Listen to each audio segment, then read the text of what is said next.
कोई नहीं, हम उनके भाई हैं तो हमारा परम कर्तव्य बनता है कि उनके लिए कुछ अच्छा काम करें। गया में जाकर गोकर्ण जी ने अपने भाई के निमित्त श्राद्ध किए, बहुत से श्राद्ध किए, पूजा किया।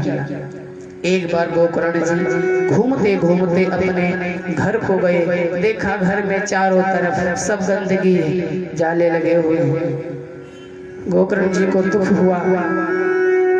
गोकर्ण जी ने क्या किया कि थोड़ी साफ सफाई किया, वहीं पे लेट गए और रात्रि में उनको ऐसा लग रहा है कि उनके सामने कोई आ रहा है।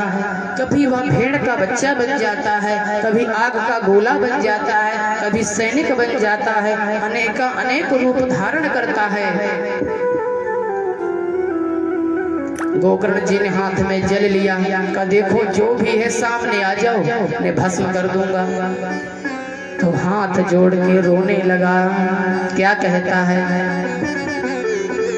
अहम भ्राता त्वदीयोऽस्मि धुंधुकारीति नामतः स्वकीयेनैव दोषेण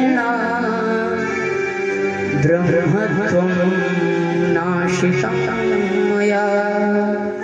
का भैया मैं आप ही का भाई धुंधकारी हूँ, सुखिए दे नैव दोषेण ब्रह्मत्वं नाशितं मया।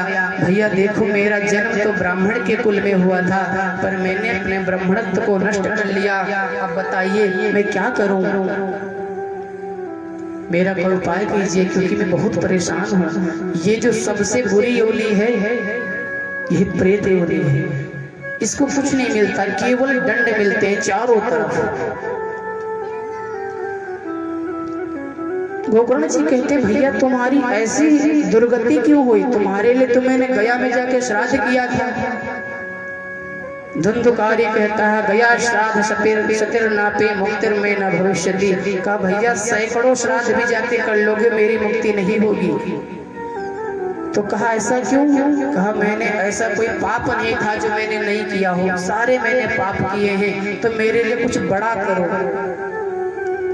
अब उनके मन में आया बड़ा क्या करें? कहते ना गया में एक बार जब पिंडदान हो जाता है तो बहुत सारी पूजा एक बार में हो जाती है, पर उससे भी यदि किसी की सदगति नहीं हुई हो तो क्या करना चाहिए? गोकर्ण जी सबसे पूछ रहे हैं, किसी को कुछ नहीं पता। गोकर्ण जी ने सूर्य उपासना किया, भगवान आदित्य हृदय स्तोत्र का पाठ करके सूर्य भगवान से कहा कि प्रभु कोई रास्ता दीजिए। तभी आकाशवाणी होती श्रीमद् भागवत महापुराण का पाठ कीजिए, जिसके श्रवण मात्र से धुंधकारी तर जाएगा। फिर क्या था? गोकर्ण जी ने सुंदर भगवान की वेदी का प्रस्तार किया और धुंधुकारी से कहा देखो भैया तुम हवा हो, वैसे तुम एक जगह रुक नहीं सकते, ऐसा करो एक हम बांस लगा देंगे, इसमें जाकर तुम बैठ जाना, इसी के अंदर तुम कथा सुनना। गोकर्ण जी ने कथा का शुभारंभ किया। जैसे सबको पता लगा बहुत सा भक्त आ गए और साथ में बैठ के कथा श्रवण करने लगे। पहले दिन की कथा हुई, एक गांठ फूटी, दूसरे दिन की 2, 3, 4, 5, 6, 7। जैसे ही सप्तम दिवसीय विश्राम हुआ, 7 गांठ फाड़ के उसमें मोर मुकुट पीतांबर धारण की वे महापुरुष प्रकट हो गए। बोले भागवत महापुराण की जय। अब गोकर्ण जी स्वयं नहीं समझ पाए कौन है।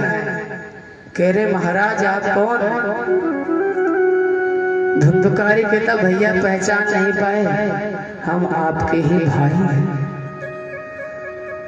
धान्या भागवती वार्ता प्रेत पीड़ा विनाशिनी सप्ताहोऽपि तथा धन्या विष्णु लोक फलप्रदा।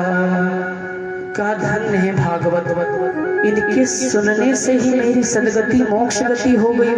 बताओ मैं पितृयोनि में बहुत परेशान था, जब देखो मेरे ऊपर सब जादू टोना डालते थे, कोई मुझे अपनी तरफ खींचता था, कोई कुछ करता था, मैं बहुत परेशान था। भैया मैं जितना भी आपका धन्यवाद करूं उतना ही कम है। आपने मेरे को इस प्रेत योनि से मुक्ति दिला दी और उससे भी परम कल्याणदायी यह श्रीमद् भागवत है।